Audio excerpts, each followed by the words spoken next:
Pemerintah Provinsi Sumatera Selatan mengizinkan warga Sumsel untuk menggelar nonton bareng final Piala AFF antara tim nasional Indonesia melawan Thailand pada malam ini. Gubernur Sumsel Hemanderu menjelaskan perizinan itu diberikan karena Polda Metro Jaya juga mengizinkan warga untuk menggelar nobar.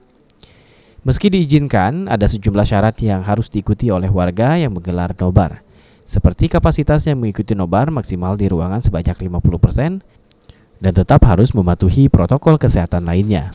Selama prokes, kenapa tidak? Jadi kalau prokes dan betul-betul si pemilik harus bertanggung jawab. Tapi ini saya serahkan kepada bupati atau wali kota setempat. Tapi bagi saya selama ini taat prokes dan terkontrol. Selain itu, setiap lokasi nobar harus mewajibkan penggunaan aplikasi Peduli Lindungi untuk memastikan pengunjung telah menjalani vaksinasi COVID-19. Oktal Farisi, PAL TV.